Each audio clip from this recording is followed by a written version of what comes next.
Step into Your Life with Julianne Williams.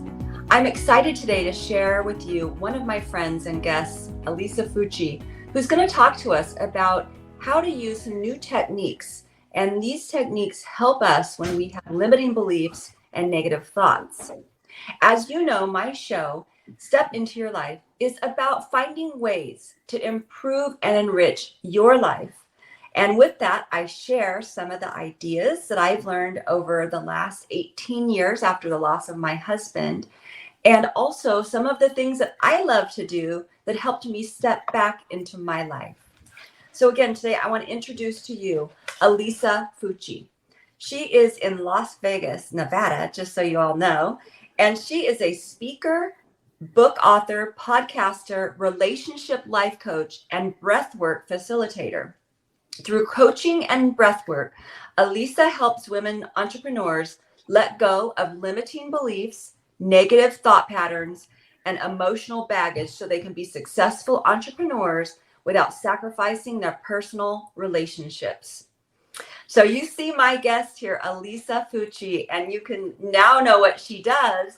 But Elisa, do you want to tell us a little bit more about you and what brought you to embarking on this awesome career? Yes. Oh my gosh. Thank you for having me so much. Thank you, Julianne. And thank you guys for being here and spending the next 30 minutes with us. I hope you get something out of it that will help you strengthen your relationships, especially the relationship with yourself. Again, my name is Elisa Fucci, and I'm originally from Argentina. So if you catch some and a little bit of an accent, that I'm from Argentina. So I've been here in the U.S. for 27 years, but the accent will not go away. We love the accent. I know, I love it too. I used to not like it. Okay, I used to feel so self-conscious about it, and now I'm like, I am embracing it. It's like part of stepping into my light. It's just, Yes. Owning my accent and just making the most out of it. It's beautiful. It's Yes, thank beautiful. you. So yeah, for me, what started this whole journey was my marriage. And it has been a wild roller coaster. Let me tell you, I married my husband when I was 18. And we were married for 11 years, completely opposite people, like water and oil, like really, really opposite. I am very conservative. He's very liberal. I'm religious. He's not. Like, totally opposite. So you put those two together, very young age. And yeah, it was a power struggle the whole 11 years we were married. And we did therapy, we did marriage counseling, and it wasn't like, and we couldn't make it work. So I filed for divorce, and we were divorced for 3 years. And after that, we decided to give it another try. We are that 6% of people that go back to their exes. I have an aunt and uncle who did that, and they just celebrated a big, big number. So, oh, awesome! Okay, so they're part of my tribe. Mm-hmm. So for us, we got back together, and we decided to just try it again. And after 4 years, we were back into the same cycles that got us divorced. We were thinking we're too different. We were placing our happiness on each other's hands, because that's what marriage counseling teaches you to do. Listen to the other person. This is my language. Speak my language so then I can feel better. So then we can understand each other. It's telling each other how you feel so the other person can help you, can change who they are or act differently. So then you both can be feed into each other and give each other what you need. And it wasn't working because that's unsustainable. Most people don't want to live a different life just to please the other person. You can do it for maybe a week or two, a few months. Some people do it years, but then eventually it's exhausting because you lose yourself. You lose who you are, what you want for that other person, to make that other person happy. So for us, that didn't work. So 4 years after the second try, we're like, that's it, we're done. And I found life coaching. And I found this podcast called, oh my gosh, I can't remember, but it's by Andrea Giles. And it's a friend of my sister's. And she was like, let's support her. She just started it. And I was like, I'm done with podcasts. I don't want to listen to a podcast, but I wanted to be supportive. So I heard the podcast, and she taught this tool that we're going to talk about today, and it completely changed my life. I was like, wait, what? This is so powerful. How come no therapist has taught me this tool? Are you kidding me? And it is simple. It breaks down your life into 5 factors. So we have circumstances, which usually they're things we cannot control. It's what people do, say, or do, or anything that's outside of our control. Most of the times we cannot change our circumstances. Sometimes we can, but for the majority of the time, we cannot. And then we have thoughts about it. Our belief system gets triggered, right? When we have something outside of us happen to us. When we have thoughts, our body creates a chemical reaction. And so we have an emotion about the beliefs that we have. We have a trigger in our bodies. And then that trigger, those emotions, lead to actions or inactions, lead us to do things or withhold and not do things. And those actions or inactions lead to our results. And I was like, wait, what? And it's all based on you can only control your thoughts. You might not be able to control your circumstances, but you can control your thoughts, which lead to your feelings, which lead to your actions, which control your results. And I was like, wait, so you're telling me that if I change my thoughts and my beliefs, I can actually be happy in my marriage? I don't need to wait for my husband to change, because that's what I was thinking. If he were to change, then I can be happy. Then we can have that happy family. If he were to go to therapy, if he were to listen to me, be more affectionate, say more kind words, help more around the house, right? The typical things that we women want our husbands to do.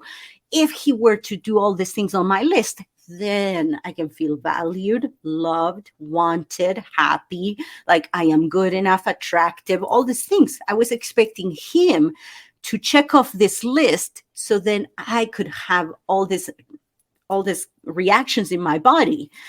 But when someone told me the model, which that's the name of the tool, that I just need to change my belief system so I can feel however I want. I was like, yes, give me the control.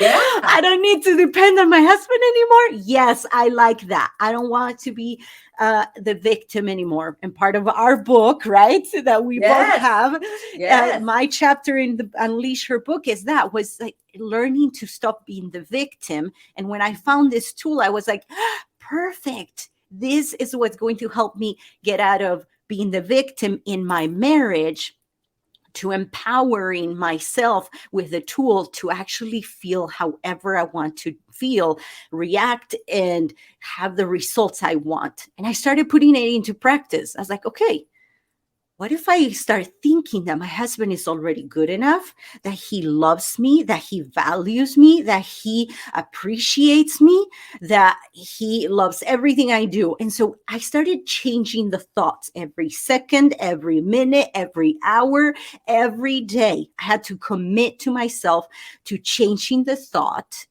constantly. Okay, because we're trained, we're pre-programmed to think the opposite of, right? For 11, 14 years that we were all together, I had thought about him like that he didn't love me, he didn't value me. I had this program in my head. So I had to really be careful and intentional about my thoughts whenever they popped up. And I would ask myself, I would put everything through this filter. Does this help me love him more or not? Does this help me be closer to him or not? Does it disconnect us or not? Does it make me want to be more loving towards him? Does it make me want to live my values or not? And that was my filter. So when you started changing and saying, does this make me love him or not? And so maybe before, when you didn't feel valued, you had some behavior, don't know what it is because I wasn't present, that probably made him feel irritated or annoyed. That was then sort of put back to you, and then you got upset, and it started this whole circle, is my guess. Yes. So then Yeah. when you change and he does something that you don't like, or he's not doing something that you like, how do you switch that? Because honestly, you can do this in any relationship in your life, right? Exactly. Yes. I applied it with my kids, and it has allowed them to have their own autonomy, so they can become their own bosses of their lives. That's not my job as a parent. I learned that because we can't control other people. I was trying to control my husband to make him act and behave in a way that met my manual, my blueprint of what a perfect husband would be or should be, what a perfect child should be, what a perfect boss should be. And you can insert whatever title you want in the relationship that you're struggling with. You have a list of shoulds this person should be. And when you have that list of shoulds, what happens is you remove their agency. You are telling them, I know best. I know how you should be. You don't. So you're not accepting that person for who they are. No. So that's what I was what I switched. I am going to embrace him, and I'm going to learn his love language, so then I can understand how he loves me. And you can even ask that person, how do you love me? How do you show me you love me? What are the things you do? Because I was expecting him to check off my list. Instead, I got rid of the list and I asked him, how do you love me? Or just pay attention. Ooh, he's doing the laundry. That means that he loves me. He loves me. Those actions, because I removed that list, I just based it off of what he was already doing instead of asking him to do more. And I already saw him as good enough. And so it became good enough. And anything he started doing above that, became a bonus. And there's a quote that says, like, drop all your expectations and your life becomes a gift. Everything becomes a bonus, and it really does. And there's actually studies that have been done. There's called the Pygmalion effect. It was a study done on children. They did it for like with schools, and they told the teachers that they performed a test on these children, and some of them had a higher IQ and they were going to perform better throughout the year because of their score. It was all made up. They picked 5 kids randomly, and they said, these are the 5 kids that had the higher IQ. The teachers throughout the year paid special attention to those kids. They gave them better opportunities. They waited on the response whenever the child didn't say the right answer. They just waited because they believe in them. They said, no, they have the best scores. They can figure it out.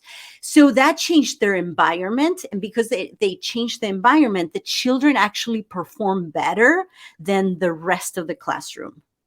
So it's called the Pygmalion effect, where you self-manifest what you want. You can apply this in any of the relationships. It does require your effort. It does require that you change and that you choose to believe in that person and stop expecting that they are and believe that they are, by looking at their actions and making those actions already believe like they are good enough, that they love you, they're worthy, they value you.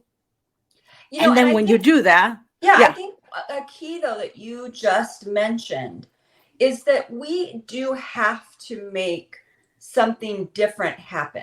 We can't just sit back and use hope as a strategy. Oh, I hope my husband changes. I hope my child changes. I wish my boss weren't this way.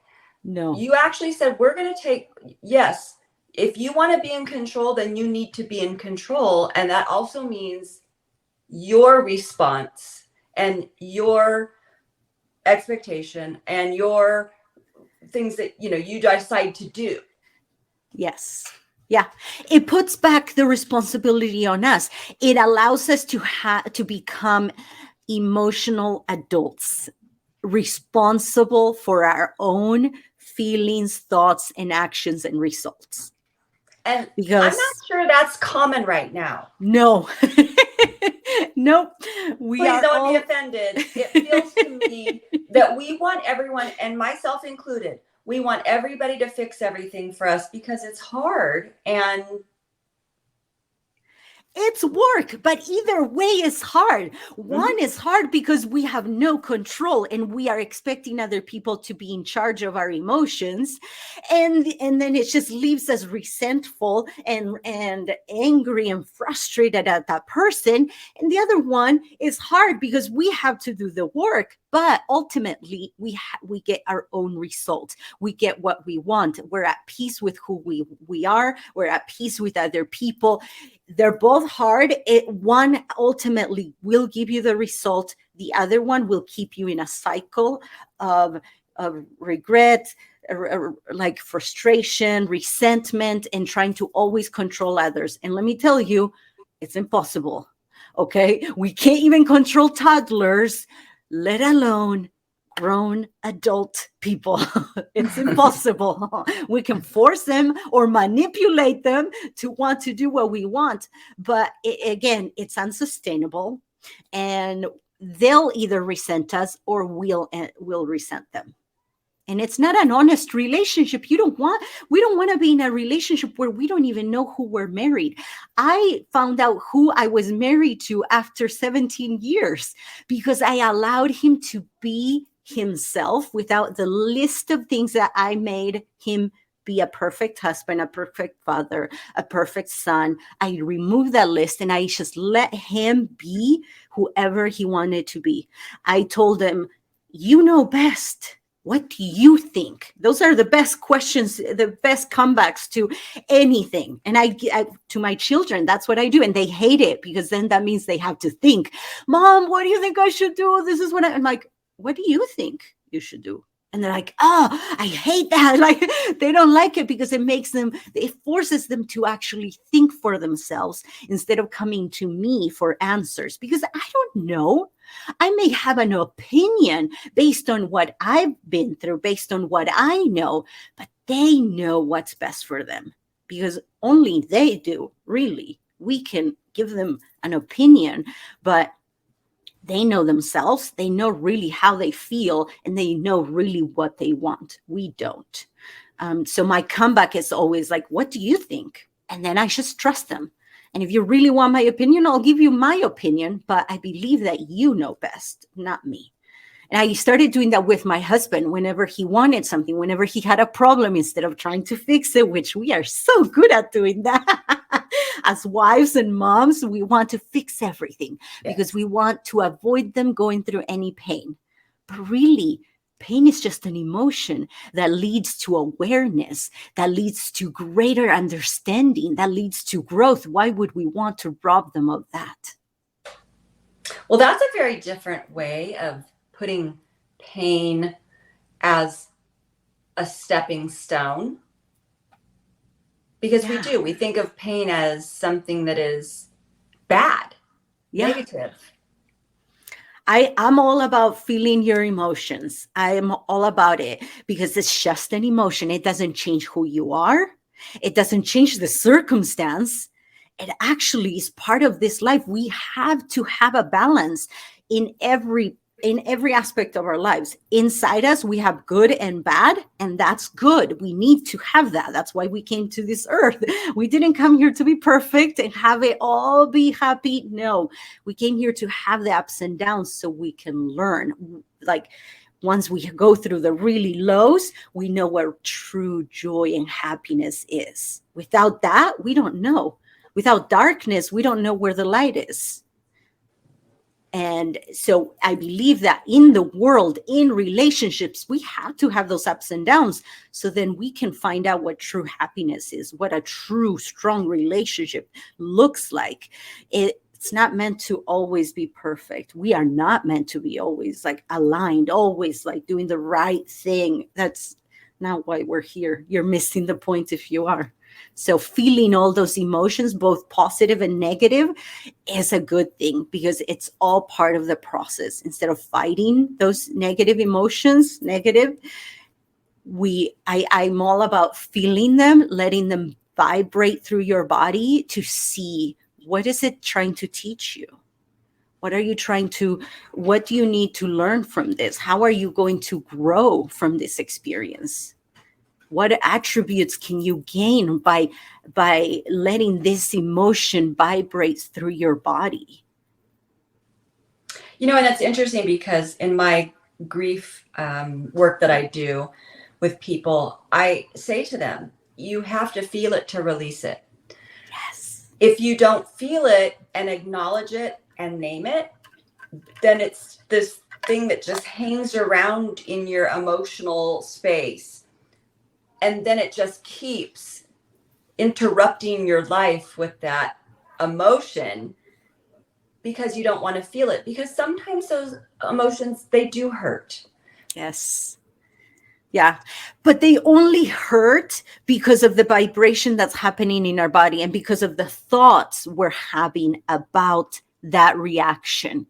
It's just an emotion. It's just a vibration. It can hurt maybe physically. Like I have had patients where the vibration manifests in cramping in their hands so that's where, yes, it can hurt, but it's all about the thoughts we're having about the vibration that's happening in our bodies. That's what hurts. So if I'm feeling sad and I'm thinking, oh, it's because I'm worthless. That hurts.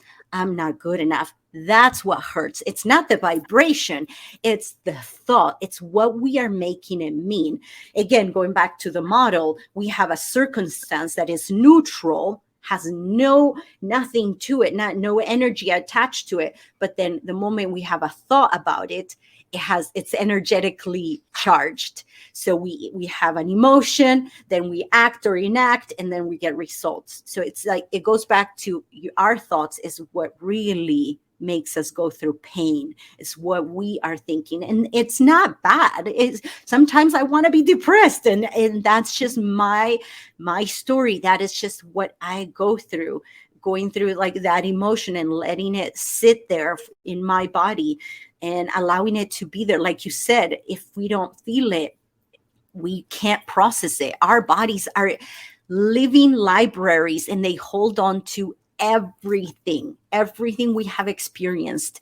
Our body holds on to it unless we let it process. Our bodies are not meant to hold on to emotions. They're supposed to be vessels for energy to go in and out through us. That's why I do breath work now, and I incorporate it in my program because it is so important to use a modality that will help you release energy, release emotions, release anything that's been stagnant in your body and transmute it into the positive energy and empty that energy, that space in your body, so then you can do the things you want to do. So then you can have the energy and that you want to do the things that really matter in life. Because sometimes just working with the mind is not enough. Sometimes we need to go deeper. And that's why I love doing breath work now, because it allows us to just with the breath, really, it just take care of the deep cleaning. It's said that breath work, an hour of breath work is 20 years of therapy without saying a word. So let me ask you a question. So I want to comment on something, and then because I really want to talk about this breath work. I've had one experience with it. I want to do it with you. That's what I do know. You should. But and if you go on Elisa's Instagram, you can see some photos of her that are amazing. We thought about doing a little exercise, and she's like, I don't really think you want people watching you do this. So I guess she saved me. Anyway, so the thing also about emotions that I wanted to mention, at least from a grief standpoint, is that everything does end. I know it feels like you are going to be crying forever. It feels like you're going to be depressed forever because grief takes away your hope. So all of those emotions feel like they are stationary, but they end. And when they end, you can get to the other side. If you don't feel them, they never end. They just keep percolating in your body, right?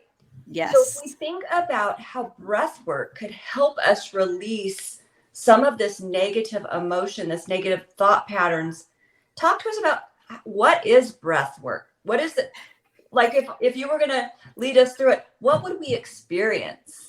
So breath work is for the type of breath work that I do. It's called breath work detox, and it detoxifies your body. And it is a 3-part breath. It is all through the mouth because that's how our body detoxifies the most. And it is all through the diaphragm, which is how we used to breathe. Like when we were babies, we breathe through our diaphragm. That's the way we should. But the more stressed and the more trauma we go through, we stop breathing through our diaphragm, which really targets and uses all the capacity of our lungs. And we started breathing with our chest. And when we breathe through our chest, we can't do deep breathing. So we now walk around really taking shallow breath and holding on to our trauma, holding on to emotions. So with breath work, we really target using our diaphragm, and the diaphragm, like our belly, is actually like the town square of all our energy. It's where all our channels of energy meet. So the moment we start moving it and flowing breath through it, we start clearing all that energy. And the gut is the second brain. So we're able to, where we produce 80% of our serotonin in our gut, and also where we get our energy, where we get our health. So we're happier by moving things around. We're happier and we're healthier and we have more energy. That's why breath work works. And really what you do is you are going head on the things that usually we avoid.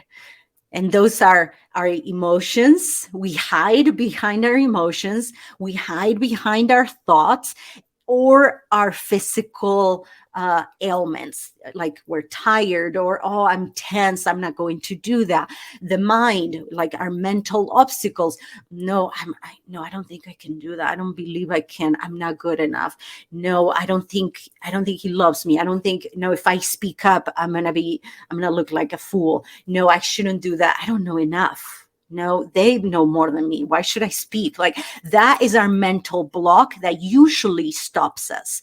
Or our energy, like usually we're tired. So we're like, no, I'm not going to go. I'd rather not go. I think I'm going to stay here. No, I don't feel like it. So those are the blocks that we go head on during breath work. You purposely say, I am willing to feel all my emotions. I am willing to hear my brain and ignore it and not obey it.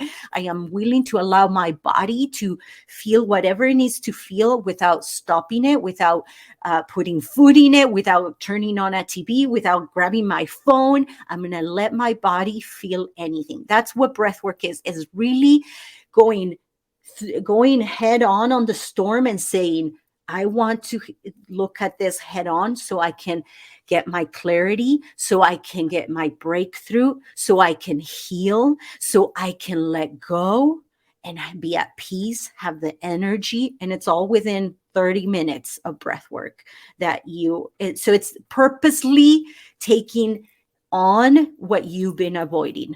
That's what breath work and why it's so powerful.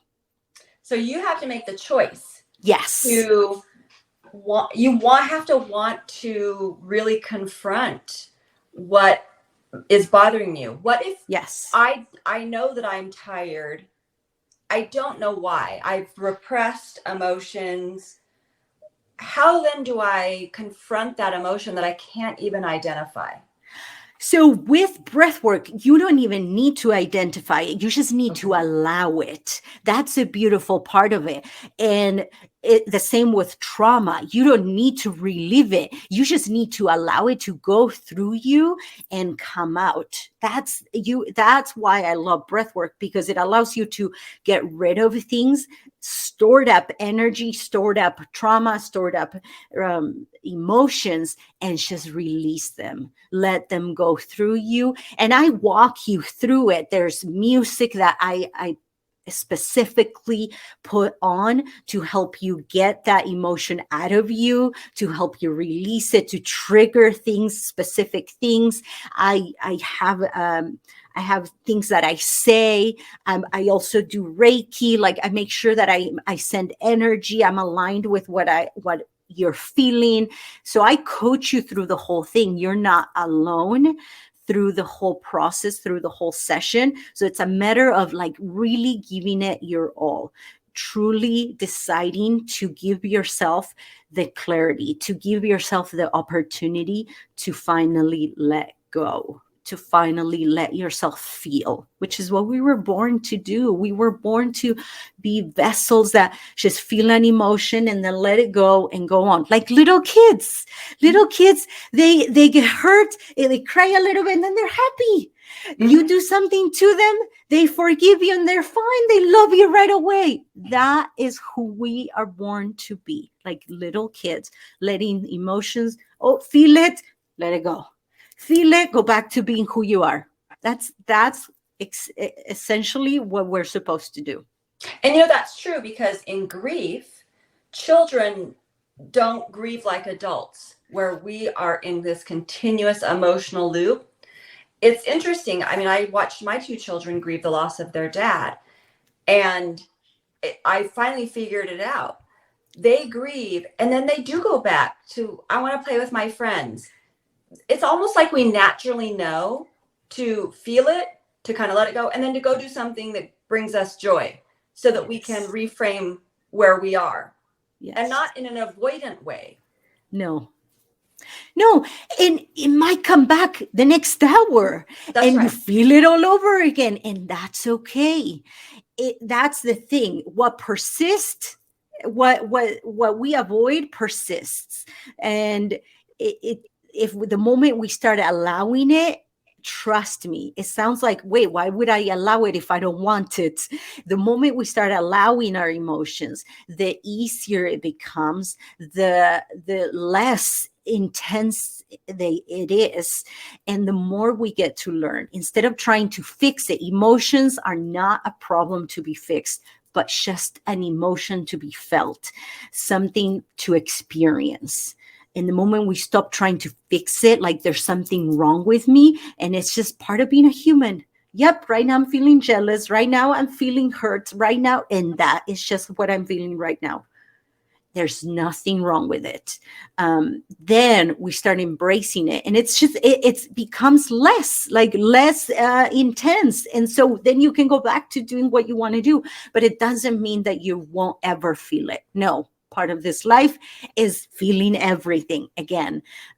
So no, you're going to feel it again, especially if trust has been broken, if you're hurt, that you might have go through the roller coaster of all the emotions every hour of the day. And that is okay. That's how you heal, by allowing yourself to feel hurt, and then betrayed, and then love, and then forgiveness, and then the next moment, I hate him again. And that is okay.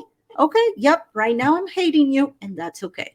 It doesn't mean anything about the other person. It's just all internal. If you remember, if you go back to the model, and we'll have I gave Julianne a chart so you guys can see it when she puts it up. When you go back to the model, we are in control of how we feel because of the thoughts we have. And when we control the thoughts, we control how we feel. And when we control how we feel, we control our actions, and then our results, our circumstances, which is what happens to us. the loss of someone, the betrayal, the loss of trust, or whatever it is, that we cannot control it. It's how we address it. Yes. So in closing, a couple of things. So number one, can you do this virtually? Yes. Yeah. Okay. That's actually how I do it. I usually do a breathwork session virtually every month for the public. And then in my coaching practice, I do it every week for my clients. Okay. So we're going to link everything you'll see at the end of the episode so that you can find Elisa, because she inspires me. I don't know about you. If you don't love this woman, I'll tell you, I could listen to her for hours. I just learn something every time I have the opportunity to hear you speak. I'm so grateful that you came on the show. All of my guests get to answer the question, Elisa, what did you do to step into your life? I started loving myself. I started listening to my intuition and I started trusting it. And now, 2 years into it, 2.5 years into it, I'm a completely different person. My life was here and now I'm like on the other side.